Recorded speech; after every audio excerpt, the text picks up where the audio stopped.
Unknown contacts. You could have checked the duty roster. He did. I'm clear, woman. Clear for 48 hours. I've just finished a 3-week stretch without a break. 100% call out, he said, so we call everybody. Doesn't think I give my all, is that it? The Chief Superintendent doesn't confide in me, sir. I can well believe it. Now, tell me something about this body. Found by a railwayman taking a shortcut home about 4 this morning, in the trees on the other side of the West End sidings. Baron's Wood. Sir? That's what they call it. It was part of my patch when I transferred to this godforsaken town. There's a scrubby old common on one side and the odd day school sports field on the other. Path runs alongside the field as far as the canal. The sort of place women should avoid like the plague. The body is female, I take it? Yes, schoolgirl from the look of it. God, not again. You always drive through red lights. The Chief said I was to treat it as an emergency. He should have sent his winged angels in a chariot. Tully, isn't it? Yes, sir. First name? Jane. You're an educated sergeant, I understand. Yes, sir. How far educated? A degree. Lord, not another. What is it this time? Archaeology. Worse and worse. Old bones, eh? Old stones, actually. My apologies. Whose idea was it? What idea, sir? To give me the pleasure of your company. The Chief Super, sir, I'd imagine. He doesn't like me very much. So I've gathered. Have you? How long you been in the force? 6 years, 2 in CIDB division. You'll do then. You rang my wife, I take it? Yes. What'd she say? Verbatim, or will it proceed? No details, please. Just the bare bones of the tragedy. She said you were out at work. But you soon put her mind at rest. Not me, sir. The Chief Superintendent did that personally. He would. He was put on earth by God for one very special purpose, the parting of man and wife. It's a noble calling, you know that? I haven't really considered it. You should. It's more satisfying than measuring lumps of stone. I'm Andrew Gregg, by the way, otherwise known as Trotsky. Yes, to your friend, so I'm told. Didn't know I'd be left. More than you'd guess, Mr. Gregg. They covered for me? Yes. Told Mrs. Gregg the Chief Super didn't know his anus from his ankle, so to speak. Whereas we know he does. He's pretty shrewd, I'd say. How did you find me? I asked Sergeant Gilchrist. He said to try the private entrance to the Bluebell Club, and there you were. Gonna be another fine day. Looks like it. Something about these nice summer mornings I can't quite put my finger on. Touch of early mist? Could be a sort of stillness. While waiting for the curtain to go up the theatre. You're a theatre buff. Well, as and when the opportunity occurs.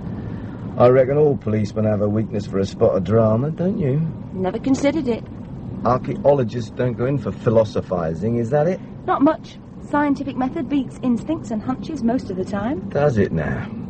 You see that phone booth this side of the railway bridge? Yes. Pull up by it, will you? The Chief Super did stress the need for a speedy return, sir. Point taken, Sergeant. Just pull up by the box and leave the explanations to me. I'm sure the deceased won't complain if we're late.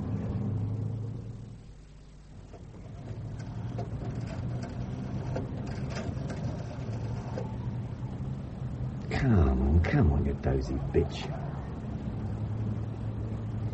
Oh, hang on. You, Annie? Yeah, it's me, Andy. Sorry to get up again. What? Yeah, I know it was bad.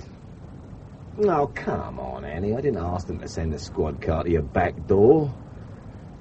Yeah, I see that. Well, it was me they wanted. Okay, if that's how you feel, I'll give you a ring in a week or two. Bye. See you soon. Like this time next year.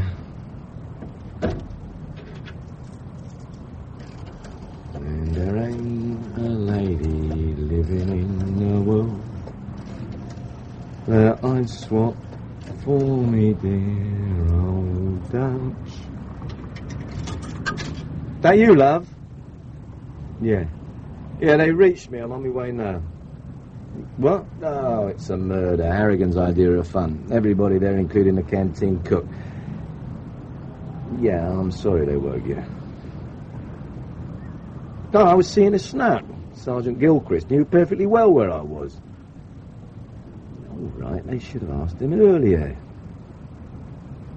Yeah, I know it's Peter's birthday. I'll ask Harrigan if I can have an hour off to blow out the candles. No, I'm not being sarcastic. You all right, love? I'm a hopeless, selfish bastard. Look after yourself. Bye. See you soon. In a lawyer's office discussing divorce, I reckon, thanks to Mr. Bloody Harrigan. Morning, Mr. Harrigan. You managed to get here, then? Fresh as a daisy, all rearing to go. You took your time about it. Off duty, Mr. Harrigan. You're lucky to get me at all. Where's this body, Sergeant? I haven't finished, Greg. Finished what, sir? Getting an explanation why it took you so long to answer my emergency call. I just said I was off duty, Mr. Harrigan. And it took a minute or two longer than I expected to get me trousers on. I hope you're not trying to be funny. No. The lady's Annie Distal. She fills in at the Bluebell Club for a gang that's into some fairly heavy intimidation among the Asian immigrants. She's also very friendly with William Sefton, and until he was sprung, was doing 20 years for manslaughter. Yeah, I know all about Sefton. Yeah, of course, sir. But Miss Distal knows more. He knows where he is. Unfortunately, the squad car you dispatched with Sergeant Tully to find me frightened the living daylights out of dear old Annie. It ruined 5 weeks' work as far as I'm concerned. You should have reported what you were doing and where. And have every flat-footed jack tramping in the club after a spot of personal glory. Do me a favour, sir. You're too damned independent, Greg. Yes, sir. Who's in charge of this lot? Jack Wallace. Oh, he'll be giving me my instructions then. Just get on with it, Greg. Yes, sir. We'll be setting up an operations centre on the site, I take it. In the empty shop in Windermere Street. Wallace is getting in a team of temporary clerks and arranging extra telephone lines. Doctor's seen her? Yep. And the photographer? Yes. But do we know who she is? No. Face is knocked about a bit, but identifiable. We're getting some prints done. She's not in any of our lists, and she hasn't been reported missing. Regular all-night wanderer? Yeah, looks like it. That means a door-to-door knock-up. Already started. Right. Permission to view the body? Get on with it. Oh, and remember, Wallace is in charge, so none of your famous off-the-cuff interviews for your drinking pals on the local rag.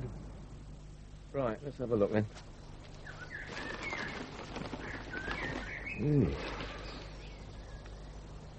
Not very pretty, is it? No. Been a pretty girl, then. Very. What age would you say? 15 or 16. Maybe a bit older. Common face, know what I mean? Well... Not the sort you see in the Tatler. Bit pudgy round the nose, floppy mouth. Common as in little breeding, agree? Not really. I mean, that slightly overweight look is fairly common in late adolescent girls of all classes. I stand corrected. Poor little devil. Yeah, it's a lousy world, Tully. Yes. You all right? Yes. You're looking a bit green round the gills. No, I'm all right, honestly. Had any breakfast? No. Snap. And we're not likely to get any lunch. At the moment, I don't feel very much like food. No, no, to tell the truth. Strangled from the look of it. Right, first time. Morning, Andrew. Morning, Jack. Got you out of bed, I hear. Hope the lady didn't mind. Jack, Dad, what makes you think she was a lady? Harrigan says so. Unreliable witness, Jack. I mean, he actually believes you're a smart copper. You're looking for trouble, Andy? We've already got it, Jack. Doctor said she was strangled. Yes. What with? Some sort of cord or belt. Tights, maybe? Not very likely, Sergeant. Appears she wasn't wearing any. Just ankle socks and shoes. What about the bruises? He wasn't sure about them. They look like thumb marks on the neck. And they are thumb marks. Probably to shut her up. When? Any idea? Sometime yesterday. Late yesterday. Afternoon, evening? Oh, God, Andy, you know old Ferguson on times of deaths. Do I not? He'll tell us all in his own good time, including whether or not she's been sexually assaulted. Oh, I'd have thought that was fairly obvious, sir. No? Is it? Tell her, Jack. Oh, lots of funny folk about these days, Tully. Well, why take her clothes off, then? But did he? Or they? Or did she? Where are her clothes, by the way? About 20 yards that way. Nothing torn, just strewn about, as if she'd taken them off herself. Or had them taken off after she was dead. Is that likely? I told you, Tully, there's plenty of funny folk about these days. Funny enough to move her 20 yards from her clothes. Well, she could have run this far and got caught. True. No tights, you say? No. Ankle socks and shoes. Oh, and dirty feet. What? Well, dirty feet, look. Well, they are a bit, aren't they? Don't get many these days. Probably lives in a house without a bath. Very likely. You don't find many of those these days. Well, I don't know. There's precious few baths in the streets off Raglan Road. All due to come down in slum clearance. Before the end of the century? Feet not scratched? No, she wasn't dragged. Ran? Walked. Or was carried. But why? To move her further away from the path. But why leave her clothes? Why, indeed. Daft, isn't it? And what's dafter is the way she was put into this little hollow and partly covered with leaves. So well hidden, the first railwayman to pass spots her. So she wasn't hidden? Or whoever was covering her was disturbed and ran off. More than possible. Seen her now? Yes. All right, Andy, now what? Continue as before, local house to house. She's local, all right. Out of some slummy back street. Yeah. Oh, you could try the local social services. Well, what for? Feckless families to start with. She's been missing the best part of 24 hours, but Mum and Dad haven't reported it. Could be Dad's inside or other kids are in care. Find the house and it's 10 to 1 the villain's round the next corner. Right. Oh, talking of villains... No. Sergeant Tully's going to check record for all local blokes with convictions, people out on licence, tramps, boozers, known perverts, simpletons and so forth. On my own? Well, I'm sure Chief Inspector Wallace will give you a couple of assistants. And when the computer collapses with exhaustion, talk to Tom Gilchrist. He'll fill any blanks as far as local lads are concerned. Yes, sir. What about you? I'll walk along the path as far as the car just to get the feel of the place. And then what? I'll get Sergeant Tully to drive me home for a shave and some breakfast before meeting the enemy. Which enemy's that? The toffee-nosed lot at the school next door. Somebody there might have seen a thing or two. All right. Well, don't give him any of your bolshy lectures. Oh, and remember, Harrigan's holding a full briefing at 12:30 in the incident centre. Everybody, including you, to be there. Righty-o, comrade. How nice it is to be wanted. All right, Sergeant. Yes, sir. Think you can cope? I hope so. First murder inquiry, is it? Yes. Well, stick close to Greg. He's very sharp. Yes, sir. His own worst enemy, though. Doesn't believe in hanging, jail sentences, or police brutality. Thinks the chief constable's a fascist beast. He doesn't. Bloody does, and says so. Would have been super by now, but for that. And the chip on his other shoulder. What chip, sir? Education. Had none to speak of after 15. Married a school teacher. There's 2 bright kids and objects to graduates coming in to run the force. Oh, Lord. Yeah, that's why Harrigan put you under his wing. It'll do the pair of you a world of good to get better acquainted. Well, my lovely grub. This is what the doctor ordered. Oh, it's you, Andrew. It is? Expecting someone else? I thought it might be a burglar or someone interesting for a change. Sorry to disappoint you. What are you doing home at this time? Picking up a pile of exam scripts. How about you? Concocting a 4-star, 5-course lunch. You didn't get any breakfast. You should try coming home more often. I'll tell the chief super. You want some of this? What is it? French onion soup. Oh, I suppose I'd better. Not too much, though. What's to follow? Cold meat and chips. I'll settle for yoghurt and cheese. Funny stuff, this, don't you think? Why? Well, is it French soup with onions in, or soup which includes French onions? Are you really asking? Just thinking aloud. Your friends were pretty agitated this morning. Where were you? The Bluebell Club. Oh, Working. all night? They don't put the shutters up until 4. Or why didn't you tell them where you were going? Professional reasons. Like keeping some female to yourself? How'd you guess? It's happened before. Pass me the cheese, will you? And a knife. Please. Thanks. I'd get your chips if I were you. Right. Oh, God, they're burning. No, it's Annie Distal this time. Tone-deaf pop singer turned middle into pathetic stripper. Married, 2 kids and divorced before she was 20. And discovered she had a natural talent for whoring. Oh, I hate bloody burnt chips. You burned them. True. And for the record, I don't sleep with whores. Very high-minded of you. Thinking of setting up as her pimp, maybe? Police regulations frown on inspectors mixing work and pleasure. Particularly if it's profitable. Right, my love. I'll tell the truth, our Annie's getting a bit scared of her bosses who burn down package shops, and a lot more scared of a boyfriend with a liking for carving his initials on postmasters and old ladies. William Sefton? Oh, so you do listen to me. Only out of habit. Will it help with your promotion? Best chance I have. If Comrade Harrigan and friends don't blunder into her boudoir. And you remember not to get at the noses of your superiors. Coffee? Please. I don't stomach any more of those. What was all the panic about? Told you on the phone, body, murder. Anyone I know? No. Just a poor little sod with dirty feet who got herself strangled in Barron's Wood. You sound upset. I am. When I saw her stretched out under a couple of handfuls of mouldy leaves, I couldn't help seeing somebody else. Our Beverly? Yeah, She was as young as that. 15, 16. Out of the warren behind Raglan Road, very likely. Raped? Hard to say, didn't look like it. No clothes, but all very voluntary. Stupid little devil. Probably should have been at school. When was she killed? We're not sure. Could have been yesterday afternoon. And the school will be able to tell me who was absent. Well, it depends. If she missed the whole afternoon, she'd not be registered, but lots of shady characters at that school slope off undetected after break, for a smoke or a flutter in the pinball arcade. Which school? Low Marsh Secondary. It takes them in from the area east of the railway lines. Not the cream of our secondary intake. No, I'll get that. You do the coffee.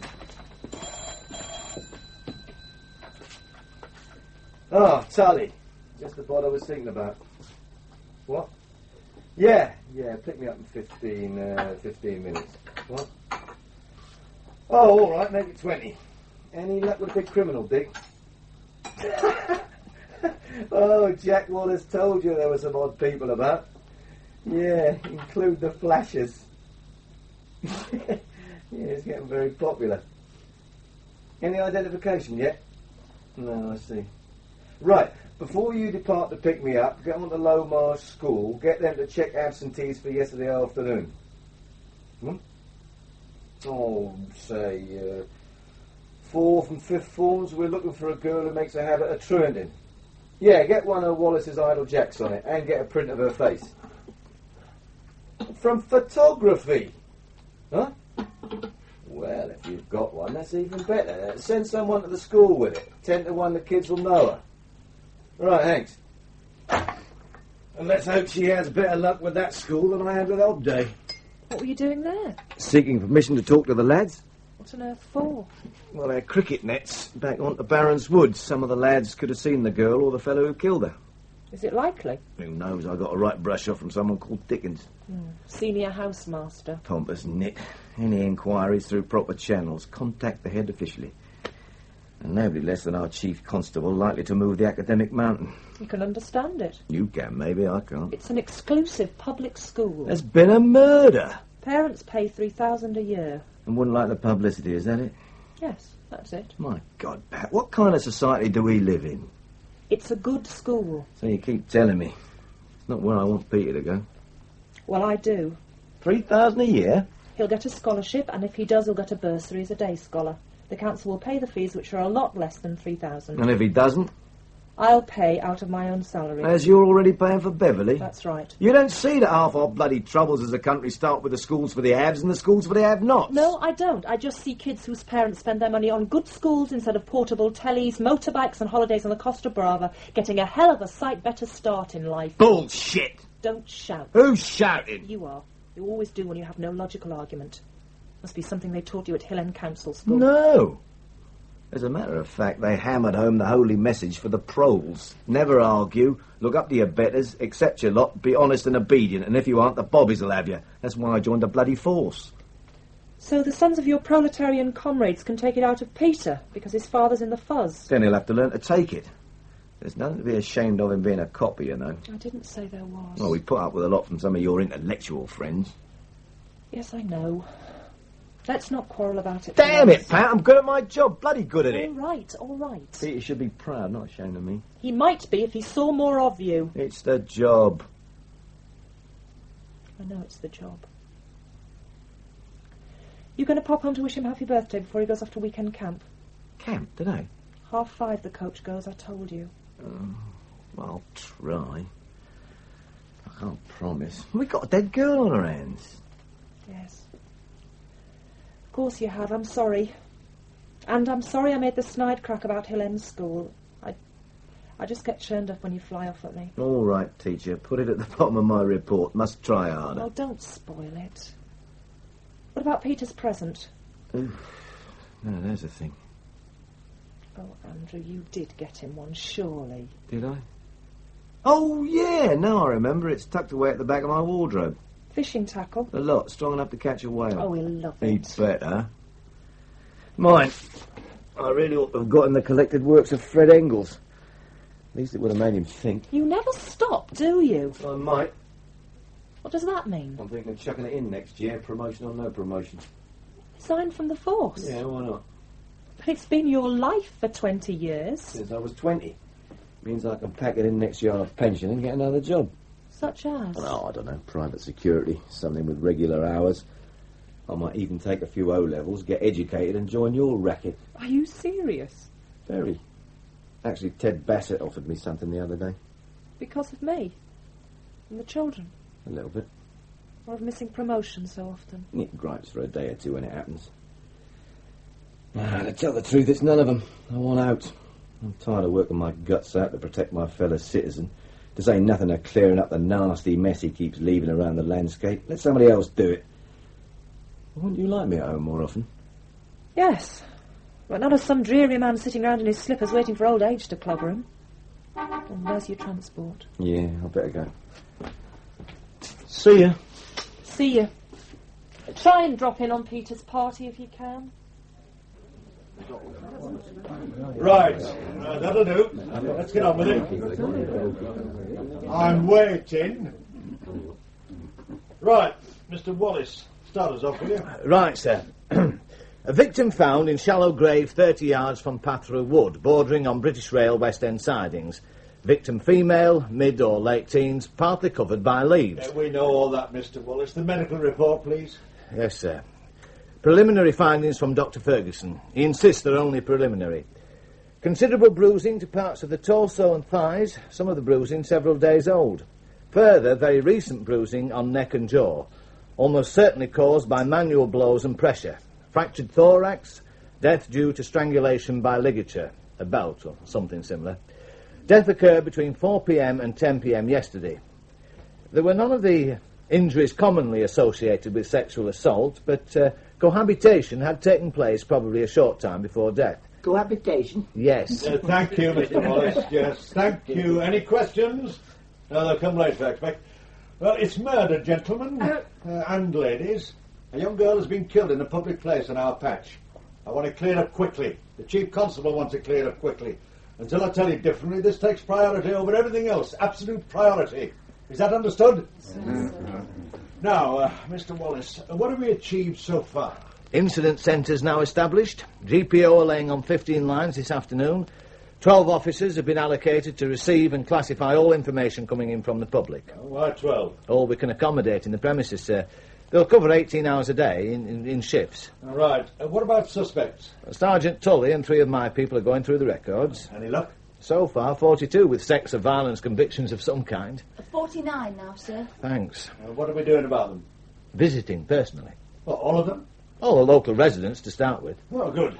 How about the girl? Do we have any idea who she is? Yes. Well, that's first rate. A response to your door-to-door inquiries, I take it? Not quite, sir. Though we got plenty of useful information about most of the unsolved crimes in the town, we checked the local school. I see. Just the top classes for absentees yesterday. Came up with 3 possibles, but a girl called Linda Rowley looks our best bet. Slum kid, 15 years old. Bit of a reputation among the rest of the kids. Good work, Wallace. Got the address? 27 Tunnicliffe Terrace. We'll be interviewing straight after this briefing. Oh, good, good. And the weapon? A squad is covering every inch of the wood and the sidings. What about the Hobday School? What about it? Playing field backs directly onto the wood. There's a board fence on the boundary. With loose boards all over the shop where the gentlemen make their illegal exits and entrances. And a good 30 yards being replaced by wire fencing. We'll talk about the school in my office later, Greg. Now, let's get back to this briefing. Personnel distribution, Wallace, I think. Have we enough men available? Are you instructing me not to pursue any inquiries that might involve the boys of the school? No. Then what are you saying, sir? The head rang the Chief Constable. Did he now? And what was his complaint? No complaint, Andrew. Just a request that any inquiry should be carried out discreetly and carefully. Like the removal without prosecution of their 5 dope smokers last year. That was done very discreetly. Did the head ring the Chief Constable about that, I wonder? I'll pretend I didn't hear that stupid remark. All right, I'll forget I made it. But let's stop pussyfooting over this. Wallace has 24 men and women out and about tracing the movements and contacts of the girl over the past week. If it's like the last one we did, he'll end up with a 20,000-page dossier which will include every blessed thing except the last hour of her life, the only part we're looking for. Because we're instructed to handle a bunch of schoolboys with kid gloves. I didn't say that. That's what you mean, no? Okay. So I upset people. Take me off the job. Let Jack here take my piece over. Or put one of his blokes on it. I'll get back to Annie Distow. No, you won't. I want this cleared up quickly. And remember, there's your application for promotion coming up. For the 5th time. Yeah. Won't look good if I report you were taken off a case as a result of your failure to cooperate with fellow officers. You do that? It would be the truth. All you have to do, Andy, is to inform the head when you're on the premises and to question any boys in his presence or that of a member of his staff. It's fairly standard practice, you know. Thank you, Jack. I take it it's also standard practice to touch the forelock and address the Chief Constable's son as Sir when I meet him in the 3rd form room. You could do worse, until the promotion ball, that is. After that, you can spit in his eye. Oh, one thing, Greg. Yeah? If they do know anything, I expect you to get it out of them, understand? Perfectly. But don't expect any support if you upset the apple cart. I won't. Oh, and, just for the record, sir, it was Sergeant Tully who cracked the girl's identity, not Jack. I'm sure he'd want her to get the credit for it. Wouldn't you, Jack? I'll hold the balls while you squeeze through. Look, I'm not sure we should go through. Insubordination? What's this about? Oh, sir, is it wise to tackle the lads directly when we're supposed to go through the headmaster? Tully, a yard or two beyond that fence are 4 or 5 lads who might just have seen Linda Riley and the bastard who killed her. How long do you think it will take to go through the headmaster? What sort of answers will we get with teachers playing gooseberry? You get us both shot. Well, that's better than a lingering death in the police force. Go on, get your arse through and stop arguing. Now, go on, get out of the way. There you are, I told you. Easiest climbing through a fence. Lovely place, isn't it? Beautiful. I never realised the school was so old. 19th century reproduction, mainly. The grass could be genuine. More important, what do you see on our left? 3 boys playing cricket and 1 boy watching them. To be accurate, 3 boys at net practice. And behind the nets? A chain-link fence 10 feet high, which gives a clear view into the wood. That's right. Part of that fence blew down in the gales a couple of years back. No doubt the rest will blow down eventually and the school will complete the wire job, thereby blocking forever the traditional, though illegal, late evening 6th form run to the Black Boy. How do you know that? I asked. Hey up, they're sending an emissary to treat with us. Afternoon. Hello? These are private grounds, you know. Oh, they're very nice. Yes. You're actually trespassing. That's true, but in a way we have a sort of royal dispensation. You see, we're police officers. Oh. I'm Detective Inspector Gregg, and this is Detective Sergeant Tully. You'll be Trevor Walker. Yes, how did you know that? I asked the fellow on the mower. Nice chap, Henry, innit? Yes. Told me you lads were very keen. Net practice every afternoon, he said. Not every afternoon. What about yesterday? Well, I don't know. Perhaps we can ask the others now they've taken a well-earned break to talk to us. Afternoon, boys. What's going on, Walker? They say they're the police. That's right, sir. You'll be Mr. Lester, Randolph Lester. Have you any identification, sir? Yeah, of course. My warrant card. Yours too, Tully. Yes, sir. As I told your friend, Detective Inspector Gregg and Detective Sergeant Tully. I understand you and Mr. Rolliston and Mr. Thompson here were in the nets practicing between 3:30 and 4:15 yesterday afternoon. Is that true? I really can't say. Oh, that's a pity. How about your friends? I'm sorry, sir, but the head gave explicit instructions that we were not to answer any questions unless he or another member of staff was present. He said that? Yes, sir. To the whole school. It isn't that we don't want to help your investigation. Do you know what our investigation's about? No, the head didn't say. Well, yesterday afternoon, possibly whilst you lot were knocking a ball about, a 15-year-old girl called Linda Riley died in that wood not 100 yards from your nets. Both the bowlers and Mr. Walker here could have seen anyone walking along that path or going into the wood. All I want to know is, did you see anyone during that time? Well, how about it, Mr. Rolliston? I'm sorry, Inspector. We must all obey the head's instructions. After all, if we don't, what sort of example will we be setting the rest of the chaps? Ah, you're special. We're prefects. I see. Awfully sorry about it, sir. Oh, just one answer. Did you see anyone walk along that path yesterday afternoon? We might as well tell him, Lester. Not allowed, Walker. Sorry, Inspector. I'll tell the head you want to talk to us. I'm sure he'll arrange it. Oh, he'll arrange it all right, and I'll be there. It'll give me great pleasure to take 4 snotty-nosed twits down a peg or two. Come on, Tully, let's go before I puke all over these hallowed grounds. All right. Get it off your chest. Get what off my chest, sir? I blew it. I let all the prejudices creep out from under the carpet. You're entitled to your prejudices. But... It wasn't very wise to call them names. No. You know him? Only from this afternoon's encounter. Well, Randolph Lester's old man is Sir John Lester, the electronics giant, and according to Henry, the grass cutter, they've all solid 22-carat gold backgrounds. And one of them, Roddeston, is the true son of the loins of the Lord Lieutenant of the county. Who happens to have our chief constable among his many admirers. But not Detective Inspector Gregg. Ring the head and arrange an interview with the gang as soon as possible. Tomorrow morning or afternoon. Either. What about the girl? Any information? Linda. Oh, the usual. Physically somewhat precocious, emotionally retarded. Not very bright. No. Any record? No. Social services have been on guard for a year or so. That lot of good it did her. Why? Well, mother's a human flop out. First baby at 15, 5 since, 3 surviving, married and divorced, been bashed about by various undistinguished male cohabitants. Cohabitants? It's what the DHSS calls them. She had a social security doc several times for taking them on. Pity the DHSS had anything better to do. The current situation? Present male companion, one Frank McCullum, Scot, unemployed. Previous employment in road construction as labourer. No record as far as we can tell. Oh, he's 25, by the way. Linda's mum's 33. What do the neighbours think? I haven't got that far yet, sir. No, of course you haven't. You covered a hell of a lot more ground than I thought possible. What about the suspects? Not very promising.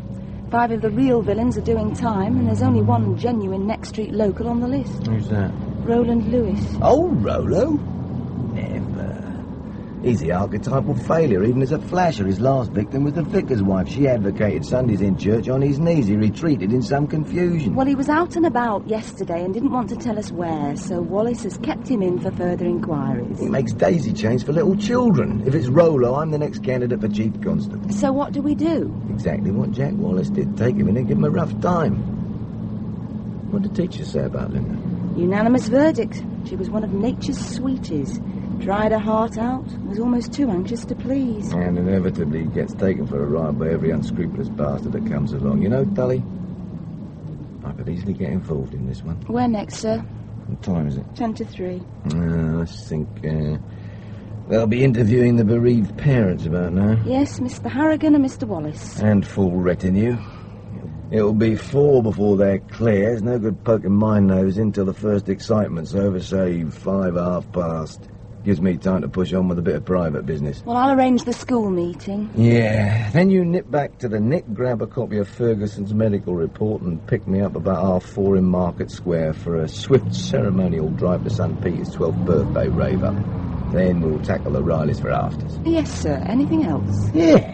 Just in case the Gannets have cleared the party decks by the time we arrive, beg, borrow or steal a few sandwiches. We may not be sitting down to steak and chips for some time to come. We're very pleased to see you. Yeah. Peter seems a nice boy. He is. His mother spoils him, of course. Was it true what they said? I'm trying to read Ferguson's report, Tully. Sorry, sir. What did they say? But this was his first birthday you'd been at since he was 7. It could be. It's the job. Yes. No, don't you try it on. No, sir. I'll get a bellyful from Pat. Just about these bruises, isn't it? Yeah, regular knocking about. Kids at school? They say not. She was quite popular. Home then? Could be. It's bad luck, you know. What? Not getting home for Pete's birthdays. Whole string of emergencies, even a race riot when he was 10. It's a lousy job. Yes, sir. You don't agree? It suits me. How old are you? 29. Not thinking of getting married. Sir, just because I'm a woman, it doesn't mean I that know. I withdraw that sexist slander without reservation, Sergeant. You've had a few offers, I bet. Yes, but not of marriage. You're not butch, are you? Inspector Gregg, are you All right. off? All right. I only asked. The answer's no. Satisfied? Completely. Sad about Linda, isn't it? Nice girl in every sense, but an old hand at the sex game. Too nice to say no? Or too scared. We'll have to try to find out which, won't we? You think I'd killed her the way they'd go on? You've had visitors, then? Knocking on the door saying how sorry they are and staring at you as if you were something in a zoo. Well, that's only to be expected, I'm sorry to say. Newspaper men been yet? Only the local. Took our pictures on the settee and borrowed Linda's photo. The one in a bikini. Said she'd be on front page. No, I shouldn't be surprised. Frank says the London papers will be up. Frank? Oh, that's you, Mr. McCallum. Yes. I told her to keep her mouth shut till she sees the colour of their money. Frank says they might go to 10,000 quid, is that right? They might, and they might not. Depends whether they think it's dirty enough. And what you're prepared to tell them. I'd have thought you'd be more interested in helping to catch the villain who killed Linda. I am. Look, Frank and me answered a whole load of questions from your other lot. They said we was very helpful. I'm sure you were. Then why have you come asking more? You won't bring Linda back. Nothing will do that, Mrs. Riley. What puzzles us is why you didn't report Linda missing when she didn't come home last night. It wasn't the first time, that's why. But didn't you worry? What's the use? They do what they want these days. Well, did you try to stop her? We asked her where she was going. And what did she say to that? Out. That's all she said. Going out. How often she do this? Plenty of times. 5 or 6 times a year. All night? Yeah. God knows where she got to. Sleeping rough from the looks of her. Well, you know about that, do you? I've done my share. But you didn't try to find out where she was going? Well, I should have. She wasn't my child. You got any children of your own? None that I'm paying for. Viv's expecting a wee in next January. Yours? Huh, what a question you ask her, fella. Could be mine, I suppose. And you really weren't worried about Linda's nights out? Me, woman? Why ask me? Ask her mother. What about it, Mrs. Riley? Of course I was worried. I'm worried over all my bairns. Linda wouldn't listen. She was never home from school till after 5 and always out with her friends. So she said. Who do you think she was out with? It isn't hard to guess, is it? She never listened, you know. Never took a blind bit of notice. Man, she never took to Frank, that was trouble. Any reason, Mr. McCallum? None I know of. Well, you any idea, Mrs. Riley? Me? No. She never said, except she said he looked at her funny. He looked at her funny? That's what she said. Oh, well, I'll have to go up. Doesn't sound as if he'll settle. No, he won't. It's going to be another bloody night if you ask me.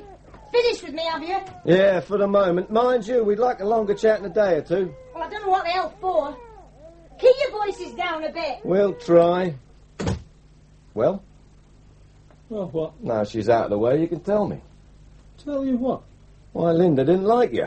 She was a cheeky little cow. Didn't like you shacking up with Mams, eh? Didn't give tuppence for her, ma'am. Is that why you thumped her? Now, hold on. She's bruised, McCallum. Old bruises round her ribs and thighs. Not done yesterday, a week ago more likely, maybe longer. Why ask me? You're a big man. Used to hard physical work. Road construction, wasn't it? Yeah, 4 years till I cut back. Don't think I like being unemployed. I don't. I enjoy work. I have money in my pocket. I'm sure you do. Man, I'll go anywhere. Do anything that needs muscle, but the bastards don't want me. I know. So you laid here with Viv Riley, who's a shagged out old woman at 33, and you're only 25. So your roof over my head. What's the lassie do? Making a few notes. I don't like it. It's all right, Frank. They can't be used in court. I haven't charged you yet. Charge me with what? I don't know. Do you, Tully? Yes, sir. Oh. Well, you better take over then. Aren't you sorry Linda's dead, Mr. McCallum? Yes. But you don't seem very sorry. You called her a cheeky cow. She was. It's not what they said at school. She was quiet, well-behaved, did as she was told. But at home she's cheeky, does as she likes, comes home late, stays out all night. Why? I don't know. But I do. What do you think of her mother? What's that got to do with it? A lot. She's a fat, sloppy, whining slut. You're going to tell her that? If I have to. And look at this place. It's filthy. Look at the kids. Dirty. Do you know what the social services call women like her? No. Tell me. Inadequate. Can't cope. Never could. Never will. And you've been shacked up with her for a year. That's how I like it. Why? You're 8 years younger. You're clean and smart. You look after yourself. But not for Mrs. Riley, is it, Mr. McCallum? I've no idea what you're talking about. Linda. I'm talking about Linda. I'm talking about sex with a minor, Mr. McCallum. You're talking daft. How old was she when you started, eh? 14? Judges don't like your sort, you know. Installed in the role of a father and taking advantage of a schoolgirl daughter. I'm not her father. She wasn't my daughter. But you had her, didn't you, McCallum? Used your muscle on her. Thumped her around the ribs when she objected. Serious, are you? You and your sort make me sick. Prove it, you ugly bitch. She's dead. Prove it. Well, it explains why she was late home from school and spent nights out sleeping rough, doesn't it? Explains nothing. Try proving it. Oh, I'll do that, Frank. One more foul word to my sergeant and I'll have you inside, and believe me, you muscle-bound lad, I'll have you screaming to sign a confession inside 24 hours. And then I'll get your Mrs. Riley in to corroborate the story, and maybe a few of the neighbours. It's funny how little personal details get known in a street like this. Now, Where were you yesterday afternoon? In the betting shop on BT Avenue. Can you prove it? Yes. And after tea? Here till 7 and then a boozer till 10:30. Chief Inspector Wallace is checking this? Ask him. I will. Right. We'll be off then. Come on, Sergeant. That's it then, is it? Anything but, Frank. We'll be back. Oh, and I wouldn't run if I were you. We'd only catch you. And think how bad that'd look for you then. Where now? Incident centre to see how they're coping, then the Nick to have a word with Wallace. Right. Very impressive. Sir? Your lashing of McCallum. Frightened the pants off him. And me. Thank God your degree was in archaeology and not something heavy like economics. Yes, sir. Will we be leaning on him? If Wallace finds any holes in his story about betting shops and boozers, don't worry, if he killed her, we'll have him. You think he did? Well, he could have. By God, he's big enough. And he has a violent streak that could erupt when the blue touch paper's lit, as you showed so effectively. Yeah, he's fairly high on my list. God's a crazy world. Is it? Well, here we are, John Citizen and his wife, worrying desperately whether little Susie will get into this school or that, or follow this career or that, or get into this university or that. And somewhere in a million back streets there are poor little buggers like Linda lying in bed waiting for Dad, or whoever passes for Dad, to appear and claim his nightly dues. Oh, come on, Jack. Roland Lewis, it's pathetic. He's a scavenger at dustbins. A smelly bundle of outsized pullovers and Macs provided by the local convent with his lunch. I doubt he's heterosexual even. I looked at his record lately. Tell me. 3 of indecent exposure, 2 of indecent assault on little girls under 10. Both reported by hysterical mothers and taken up by equally hysterical policemen. Rollo likes children. No balls, Andy. Well, he's inside and getting the roasting. We know he was there or thereabouts. We know his record. And you know Rollo, Jack. Lean on him and he'll say anything you want, true or not. Well, so far, he's admitted kissing her and covering her with leaves, and we haven't leaned on him. That's for starters, Andy. You're not the only bloody policeman in this town, you know. Come in. Well, what is it? Sorry, sir. It's for Mr. Gregg. What is it? It's Mrs. Gregg, sir. Huh? Andrew, I have to see you. Oh, for God's sake, come in. What is it? It's Peter. The minibus to camp. It crashed, Andy. Where? On the motorway just outside of town. Where is it? In the infirmary. How bad? He's in the operating theatre. They wouldn't let me see him. They say he's critical. Any change, sister? No, Mrs. Gregg. The operation to stop the internal bleeding was successful, and Mr. Smithson believes the pressure on the brain caused by the fractured skull has been relieved. All we can do now is to wait for him to regain consciousness. It might be quite a time before that happens, or it might be quite quickly. But he might not regain consciousness at all. Well, it's possible, but very unlikely. Can we see him? He's in intensive care. It wouldn't help. You really ought to go home and get some sleep. I'd rather stay. You could find you a bed. No, thanks. We're all right, thank you, sister. All right, Mr. Gregg. I'll get the night staff to bring you a cup of tea. He's going to die, isn't he? No way, Pat. You heard what she said. I'm glad you're giving up. Why? When they came to tell me, you weren't there. Well, I was on the Linda Riley case. I know, but she's dead, isn't she? And Peter's still alive. Yeah. I'm sorry I wasn't there. It's all right. I suppose I'm not there very often. No. I've coped with most of the usual things, like measles and chicken pox and cut knees and exam nerves on my own. This is something different. Yeah. He could die. I know. Do you remember when he was born? I was there. Oh, so you were, grunts and all. How did you manage it? I let a couple of dyed-in-the-wool villains fly away up the motorway, never to be seen again. Sergeant keeping late hours. Come on, Tully. We're both wide awake. Well, what is it that is, I'm terribly sorry, sir. And Mrs. Gregg. How is he? Still unconscious. But surviving, thank God. Why aren't you in bed? I'm just going off duty, sir. Are they going to charge Roland Lewis? Bloody idiots. Well, he's made all sorts of incriminating statements. He was certainly in the wood when she was there, dead or otherwise. I see. That's not why you called. No, sir. I wanted to find out how your son was getting on and to warn you there's an almighty row brewing over our talk with those boys this afternoon. Thanks. I rather expected it. But in view of what's happened to Pete, it doesn't matter a tuppenny damn, does it? Yes. I see. Yes, I'll do that. Thank you very much. Which one was it? The ward's sister. He's still unconscious, but otherwise progressing satisfactorily. She sounded quite hopeful. That's good. She told me he also has a broken arm and collarbone. Apparently they regard those as minor injuries. Comparatively speaking, I suppose they are. I'm going round to see him after 10. The surgeon will have been round by then. I'll come with you. Well, what about work? What about yours? The head was very nice. Told me to take off the day and not to come until Peter was out of danger. He will get better, won't he, Andy? Nothing surer. You're not just saying that. No, of course not. You won't cry? No. No, I'll save it for later. Have you got permission to take time off? No. Oh, Andy, you should. Ah, they'll ring if they want me. Jane Tully will have put Harrigan in the picture. She seems nice. Or a detective sergeant. No, nice. She's not your usual sergeant. That's Trotter, isn't it? He's just had his appendix nicked.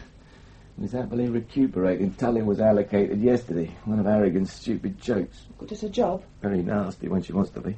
More coffee. No. What was that about the school? No, it's just something stupid I did yesterday. What? Questioned some of the lads at Ob Days on their own after Harrigan had ordered me to do it only in the presence of staff. I needn't worry about going to work. I'm probably suspended anyway.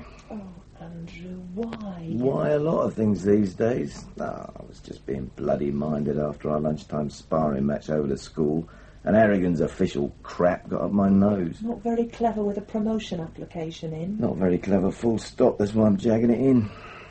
I'm doing too many daft things. I don't know why. You need a holiday. No, I need a different job. They've driven me hard, Pat.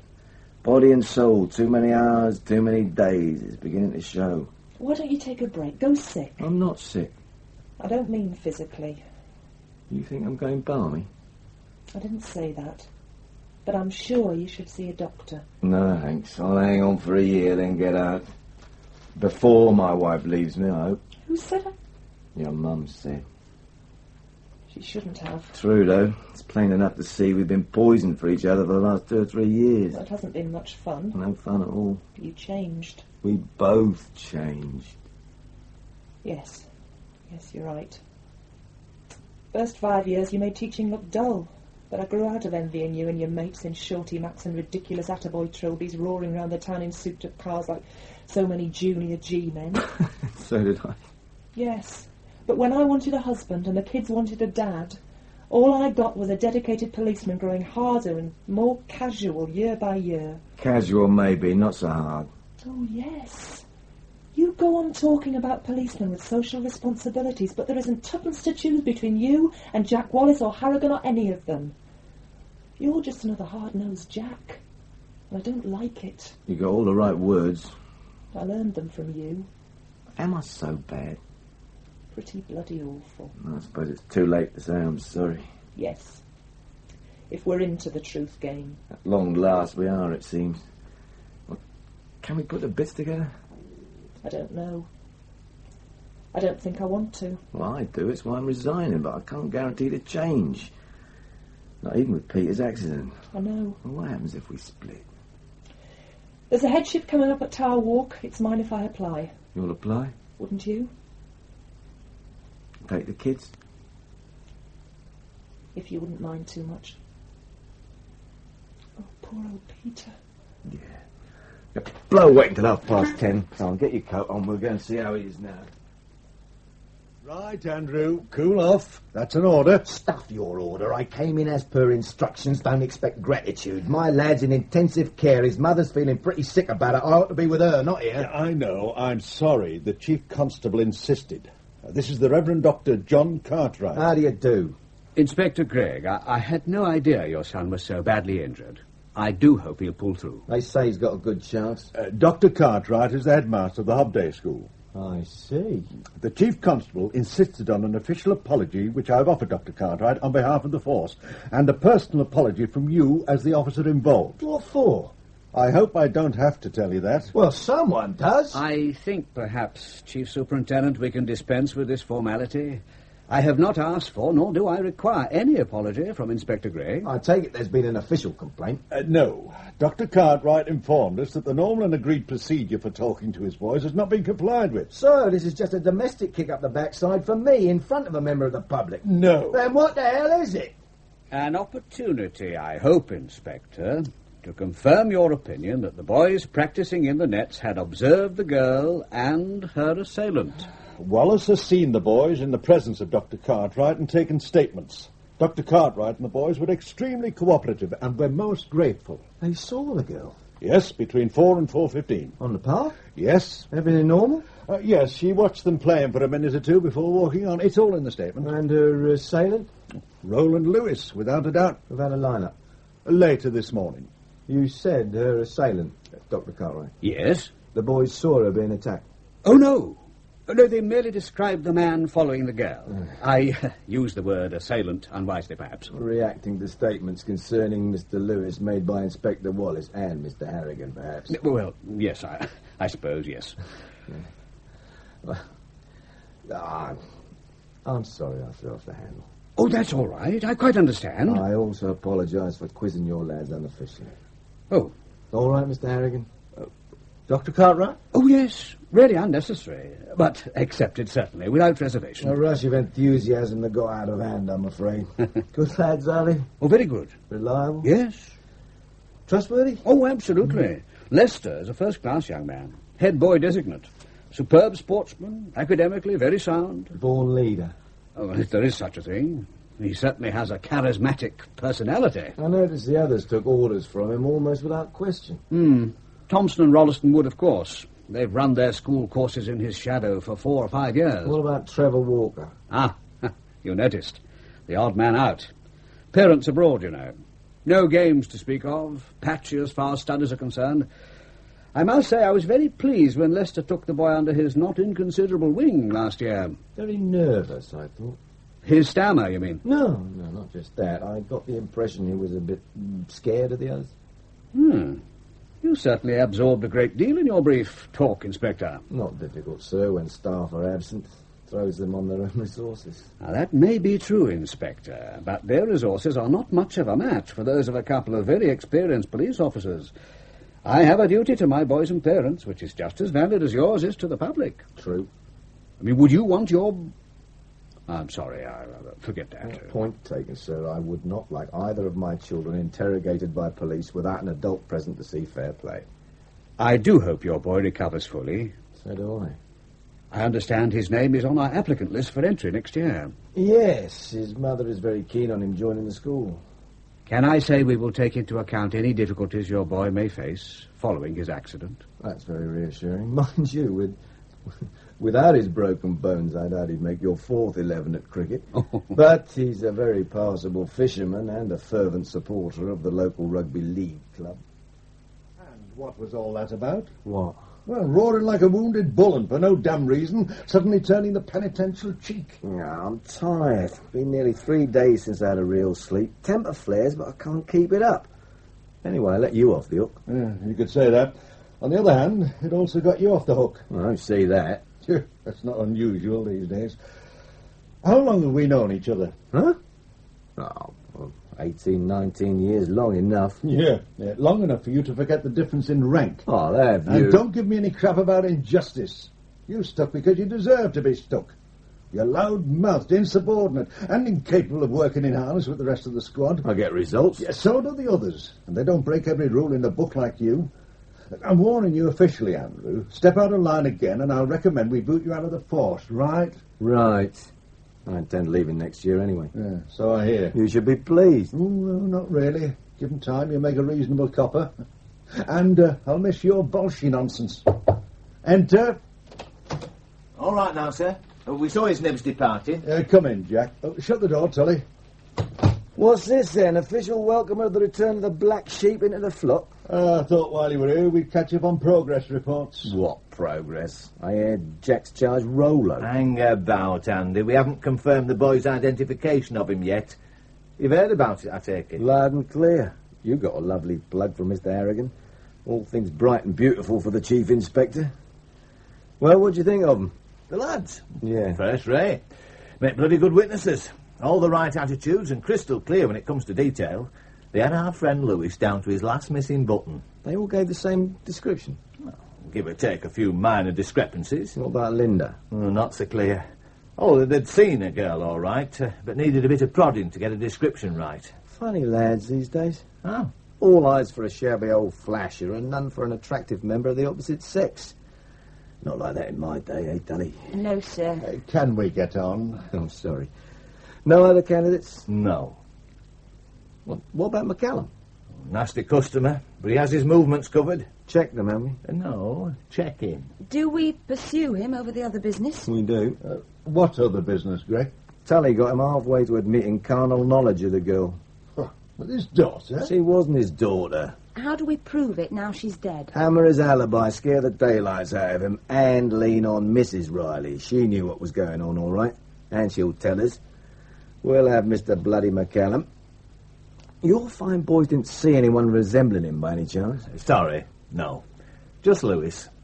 He'll do for me. Yes, all the same, we go on checking information and follow up the other known deviants. Oh, of course, yeah. Standard procedure to the last letter. Yeah, when you're watertight on Lewis, let me know. Another 48 hours, I reckon. Suit you, Greg? Huh? Yeah, fine. No sharp points to make? No. Oh, I'd like a final chat with Rollo Lewis. Help yourself. He's the one, Andy. I'm not arguing, Jack. Makes a change. You'll be taking a day or two off after that. Huh? Time off. To see your lad. Yeah, time off. You've no objection, have you, Jack? No. I hope he gets on all right. Thanks. Well, get off then. Will you be needing a car? No, I'll go walk about. The exercise will do me good. Come on, Rollo. Whichever way you move, I've got you. Oh, I don't know, Mr. Gregg. What about this? Amateurish. Here we go. One gone for a Burton. How about this, then? Hang about 3 pieces at a time. And you can king this one for me? Stone the crows, you'll be asking for bail next. Well, that alters it, doesn't it? A bit. So, you didn't kill her? No. What happened?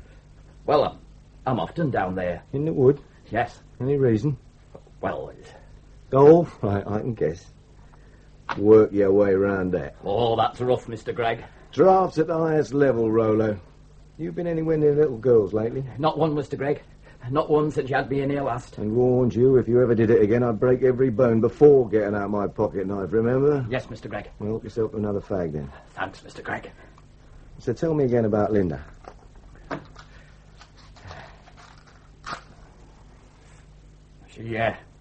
She was lying on the grass. Dead? Yes. I didn't know it when I saw her. Well, go on. She was, Undressed? Yes. So what did you do? I touched her. Touched her? Yes. With my hands. I kissed her. I admit I kissed her. You'd never seen a girl without clothes before? No. Oh, yes. In the boots. Not like Linda, though? No. Well, what did you think? I don't know. I was frightened. What of? Somebody might find her. You wanted to keep her for yourself? Of course I did. That's why I carried her to my den. You got a den, have you? Yes. That's where I hide to live. Well, that's where I hide. So you carried her to your den? Yes. Then I covered her with leaves and things. Why? So nobody would find her. I wasn't going to hurt her, Mr. Gregg. I just wanted to keep her for myself. But she was dead, Rollo. I didn't know. I thought she was asleep. Did you? Now, I want you to listen very carefully. Understand? Yes, Mr. Gregg. Rollo, did you hurt Linda in any way? No. You didn't try to... I wouldn't do that, Mr. Gregg. You know I only wanted to touch. Yeah, I know that, Rollo. Well, I'll see what I can do. Oh, thank you. What about our game? Stop the place! You killed her! I didn't. You killed her! I didn't, Mr. You dirty stinking pervert! You killed her! Never!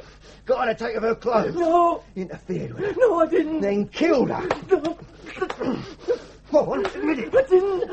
You smell, don't you? Yes! You lie! Yes! You put your dirty hands on little girls! Not now! No, you- I used You to, I killed Linda Riley! Never, Mr. Gregor, never! God's my witness, Mr. Gregor! I never hurt her at all! All right, now. Now get up and stop blubbering. For now, I'll believe you. But God help you if you've been lying. Mr. Gregor, honest, I haven't. Sorry about the drafts, but you'd have lost anyway. You're a born loser, Rolo. And it takes one to know one. Hello, Inspector. Oh, hello, Sally. Everything okay? So. We've been looking for you. Me, am I lost then? Well, yes. At least no one knew where you'd gone. I'm just thinking things out. I'm feeding the ducks a few bricks. No bread on you, I suppose. No. Pity. Your wife rang the station twice. She was expecting you at the hospital. Was she? Yes. When you didn't arrive, she rang in. So you put out an alert on the radio? No. I drove slowly along various possible routes to the hospital, and one passed by the park entrance. I came in on the off chance. You ought to ring her. I will. She said to tell you if I saw you, Peter regained consciousness around 4 o'clock. 4 o'clock. This afternoon, he's doing fine, and so are the others. Others? Well, there were 4 other casualties when the minibus hit the bridge. 3 children and a teacher, and none of them badly hurt. Good. You didn't know? Probably. I must have forgotten in the general confusion. Well, apparently nearly all the staff and kids from school have rung or sent flowers to the hospital. Oh, that's nice. Don't you think you ought to make a move? I suppose so. It's after 6. Getting cold now, isn't it? Have you been here all day? I mean, since you saw Roland Lewis? I think it's very likely. Don't you know? Well, I don't remember exactly. Are you not well, sir? Just thinking things out. I meant to go. To the hospital? I don't think why I didn't. Well, at least the news is good. Very odd. I walked past the place. I remember that. I think you're very tired.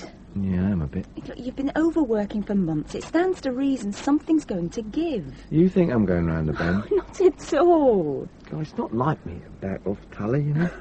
So I understand. It's just that I've developed this bug. I blow up into a right old paddy, then suddenly nothing matters and I deflate like a punctured tyre. I almost thumped Harrigan this morning. Literally? Fists and all. Why? Oh, he was coming, the old Sergeant Major act in front of Cartwright. Fortunately, I went off the boil in time. A nice chap, Dr. Cartwright. I think we ought to go. Trouble is, I'm losing my grip. Don't know whether I want to stay in the force or go. Just going on in fits and starts. It's getting a bit of a pain in the arse. You do pretty well, I'd say. I'm glad about Peter. Of course you are. Yeah. Very glad. He's a nice lad. So everybody thinks. Can I ask you a question, sir? A personal one. Ask away, Sergeant. How long is it since you saw your doctor? Oh, Foster? Oh, years. Had my usual physical last February. Ha! Oh, good God, Tully. Apologies all round. Here I am, inflicting my rambling nonsense on you when you're really cursing me for keeping you from your tea, and rightly so. Oh, that's all right, sir. I'll tell you what. You give me a lift home in your car and I'll buy you a drink in the Saracen's Arms on the way. How's that for a deal? Fine. And not a word about this taradiddle to anyone, right? Not a word, sir. Good. Any developments at the ranch? Well, we blew a hole in McCallum's alibi. Good. Well, not so good, really. He was nowhere near a betting shop, never was. He was driving a taxi all afternoon and can prove it. But wanted to keep it quiet. Yes, he's drawing unemployment pay and supplements it illegally by part-time work. So, I get nicked for something. Ah, but not much. Enough in these sensitive times. What about the other? No, not a thing. He's a tough nut to crack, and Vivian Riley's backing him to the hilt. Never touched the girl, never so much as looked at her. Lying slut. Funny thing, loyalty, isn't it? In her case, yes. He doesn't give a damn about her. Oh, and one other thing. Dr. Ferguson dropped another report in. Linda was 2.5 months pregnant. Poor little devil. Yeah. I doubt it'll help Rollo Lewis. Jack Wallace has got him hanged, drawn and quartered already. Yeah. You think he did it? Yes. Outnumbered again, Greg. Well, if he didn't, who did? Lots of men in this town. But you said yourself it was a very local man. So I did.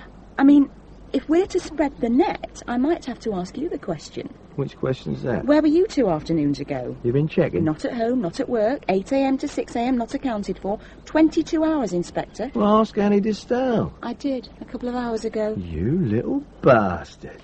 Just after 10 p.m, she said, you were drinking pretty heavily. Chatted up the girls, went to bed around 4. Useless in bed. She put it differently. So? So you could have been around Barron's Wood when Linda arrived. You admitted yourself you knew the wood well. Only in the line of duty. But you knew all about the fence behind the school and the boys playing cricket. That morning chat with the groundsman. No doubt you checked with him. No. I could. But you see what I mean? Too bloody well. Nasty, innit? Well, only if Lewis didn't kill the girl, and everything says he did. Ever been flashed, Tully? Yes. Oh, I see. Twice. It was very unpleasant. Frightening? Terrifying. At least the first time. How old were you then? Oh, 6-ish. The second time I was in my teens. And what's your opinion of Rollo Lewis? I hate the dirty little bastard. Yeah, it's understandable.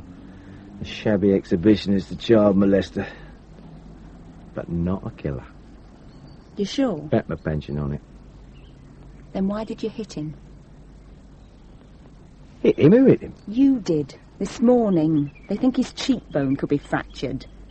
God, I did that. Well, it was hardly self-inflicted. There's hell to pay, I expect.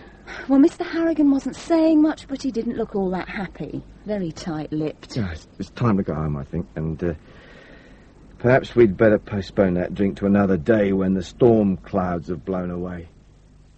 I still don't believe it. She wouldn't lie. It's not your style. What is my style? Not violence. It's goodbye to promotion. Oh, to hell with promotion. It's your whole future at stake, and I don't mean your bloody job. I can always take up wood carving again. Don't be stupid. I was pretty good at wood carving.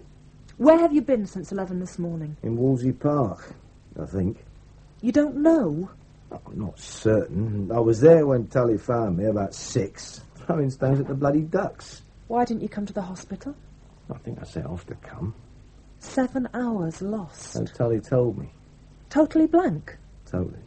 What is it, Andrew? God knows. The end result of 5 lousy years. Does anybody else know, apart from your sergeant? No, and Tully will keep her mouth shut. I'll make an appointment for you to see the doctor. Yeah, in a day or 2. Tomorrow. No. You're being silly. Maybe. But it's good news about Pete. Yes. How long will it take?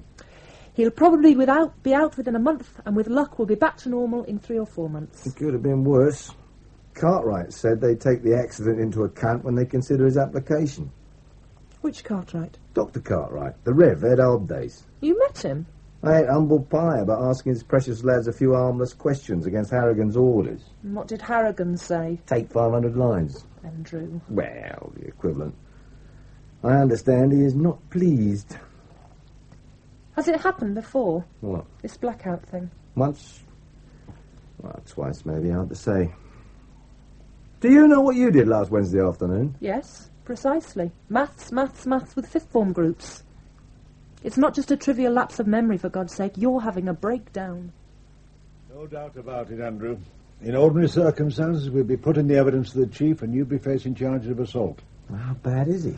He's not so bad he won't recover by this time tomorrow. Apart from a black eye and a few bruises, but that's not the point. Jack Wallace won't be pleased. Bloody furious. Means you'd have to hold on to Lewis another day or 2 before he dare put him up in front of the magistrate. You said in ordinary circumstances, Mr. Harrigan. Yes, Mrs. Gregg. There's something else? Well, yes. It's why I'm here and not hauling Andrew into my office. Worse. Not in my book. All right, Tom, get it over. Right.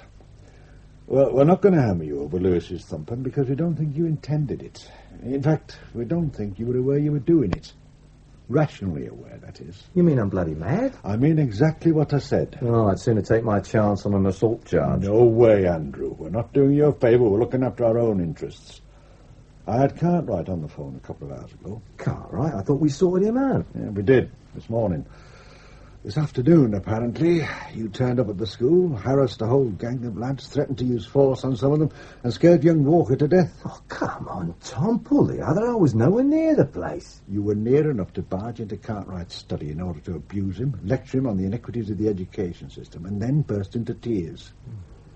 Thank God he's an understanding man. How understanding? He doesn't want a repeat performance. He thinks you're ill, mentally ill. And you agree? He can't be trusted. In my opinion, you're dangerous. I've consulted the Chief Constable. He agrees that you're to be suspended from duty immediately. On what grounds? Well, let's just say medical. Unfit for duties. Until when? For 6 months. Unless we receive an earlier psychiatric report that's favourable. And if you don't get one? Well, with great regret, compulsory retirement on health grounds. And I'm sorry, Andrew, I really am. It's the best you could hope for. Thanks.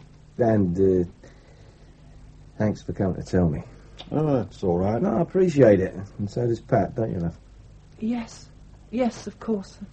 It's all rather too much to take in at once. I'm sorry to be the one to pass on the bad news. Not your fault. Now have a drink. Well, no arguments. We'll all have one. After all, I'll not get much chance to offer anybody one where I'm going for the next month or two.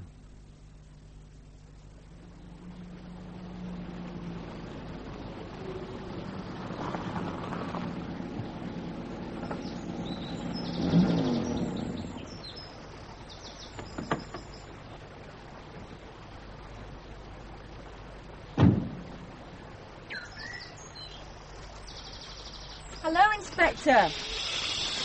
Sorry. There's a huge roach just about. Damn, missed him again.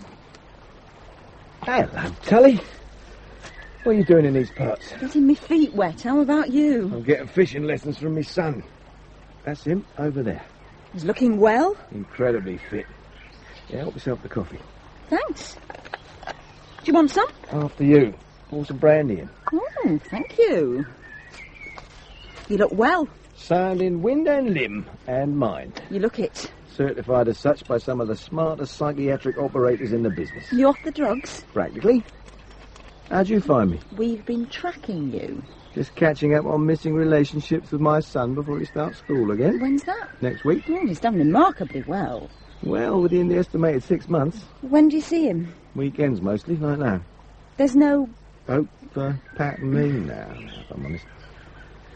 We'd gone a long way down the wrong road before I finally went off the rails. There's no hope of getting together again. Always hope. No great faith. Okay for a lift. Say where? Well, drop Pete with his mum at home, then me. I've got a flat behind Market Road. Fine. When you're ready. Just like old times. Thanks for the lift, much appreciated. I could hardly refuse my old boss, could I? Who are you running with now? Inspector Marshall. Young barber? Well, he's all right. Oh, easy to work for. Unlike others you have known. Here, pull over by the newsagent, will you? Of course.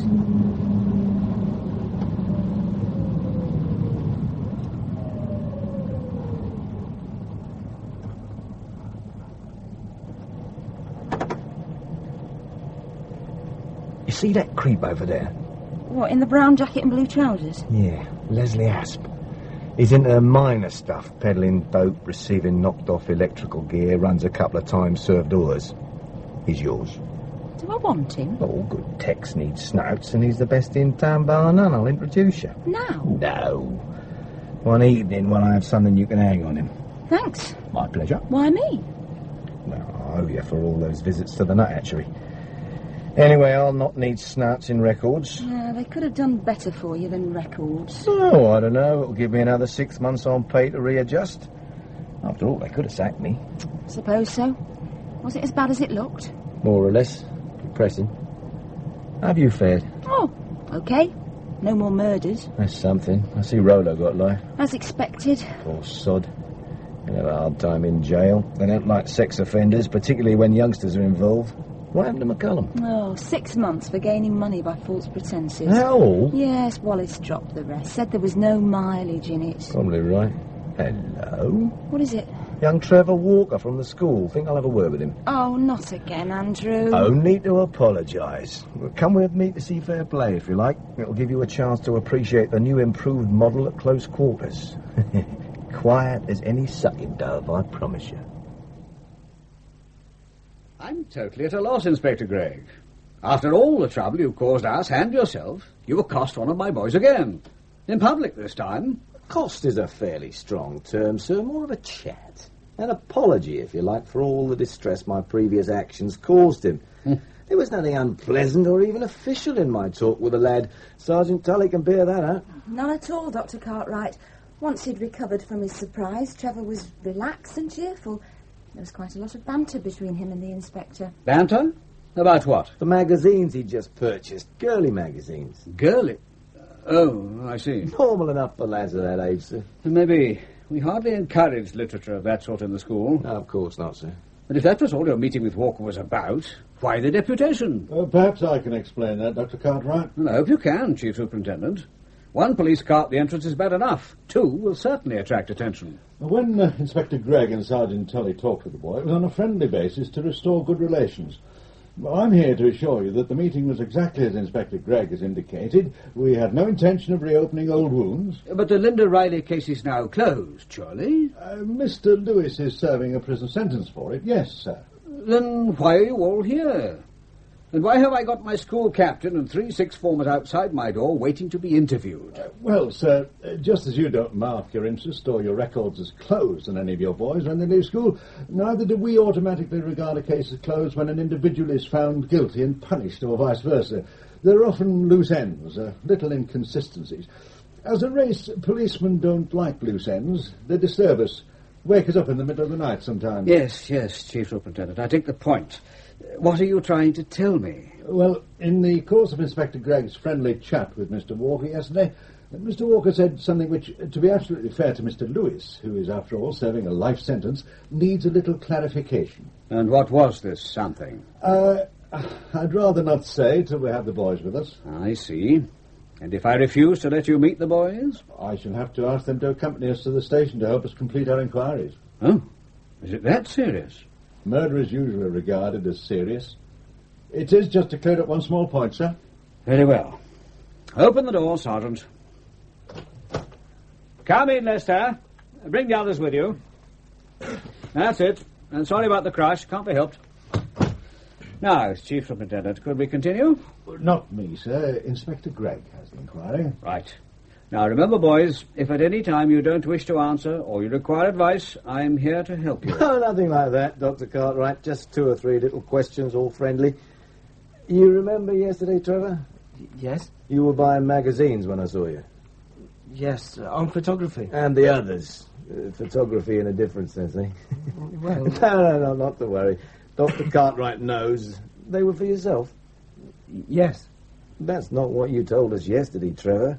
You said you were buying them for Mr. Lester and his friends, isn't that so? Not true, sir. Oh, so if Dr. Cartwright or a member of staff glanced into your locker, Mr. Lester, there'd be no sign of the magazines or the paperback novels or the cigarettes. We regard the boys' cupboards and desks and studies as very private, Inspector. Of course, Dr. Cartwright. And I really don't see the importance. None, really, just curiosity.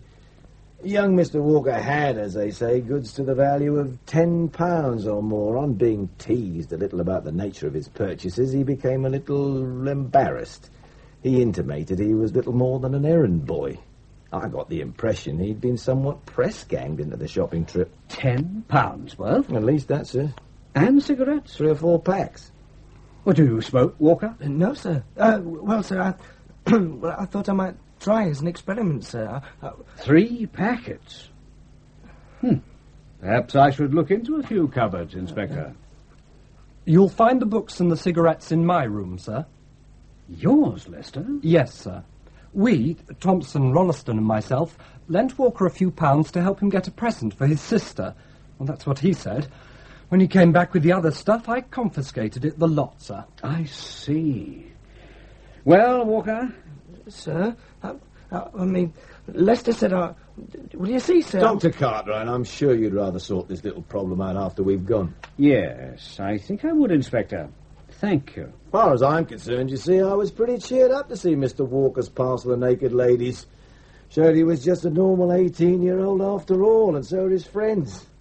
Enjoy the pictures, Mr. Lester. And it doesn't matter. Mustn't say a word that might be used in evidence against you. Oh, for heaven's sake, Inspector. Get on with it, Greg. Sorry, sir.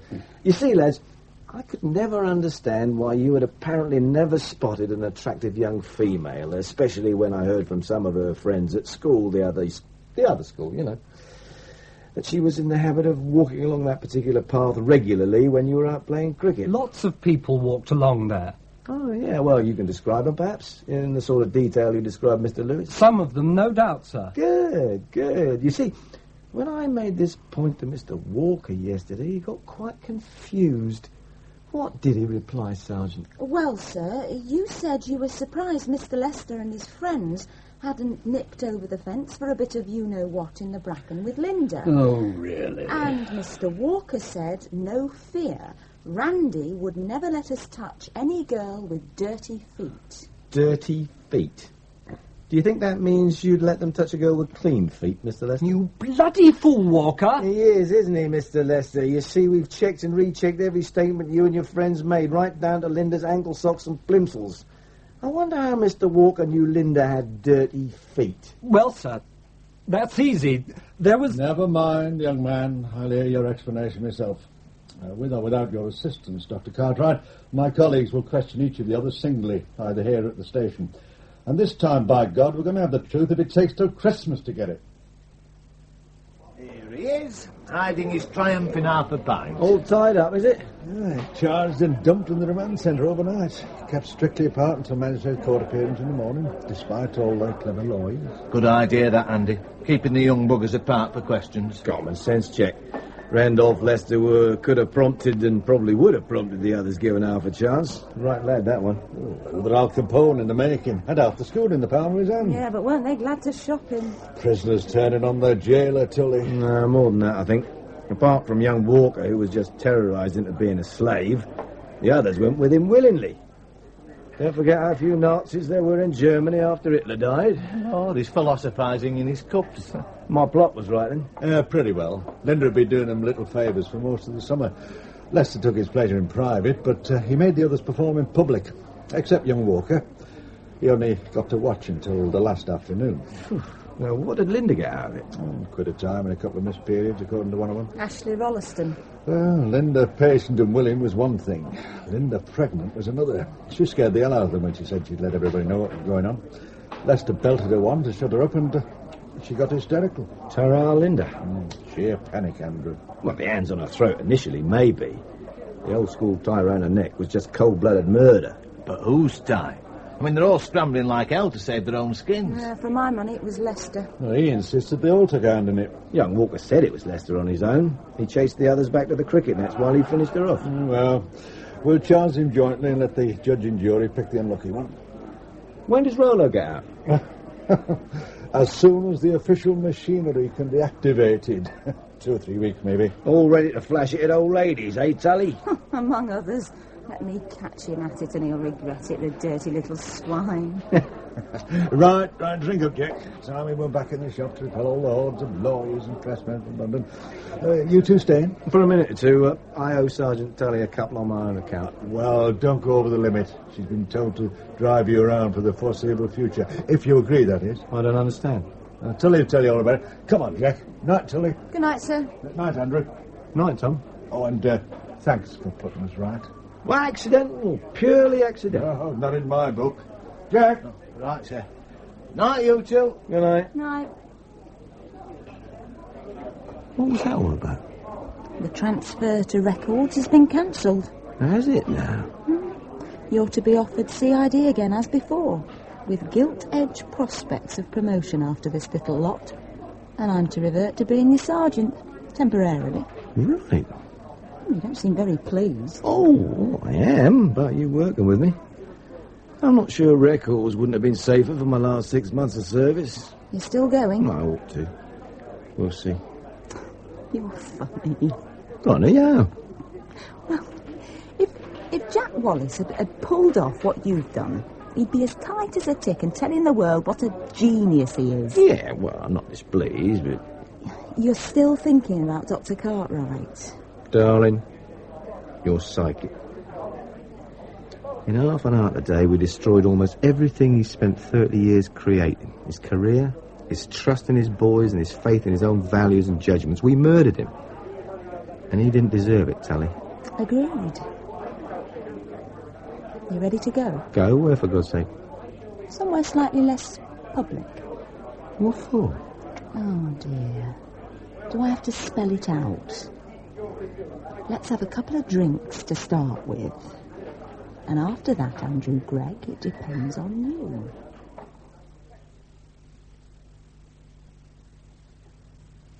In Broken Fences by Ivor Wilson, Jack Carr played Andrew Gregg and Jane Collins, Sergeant Tully.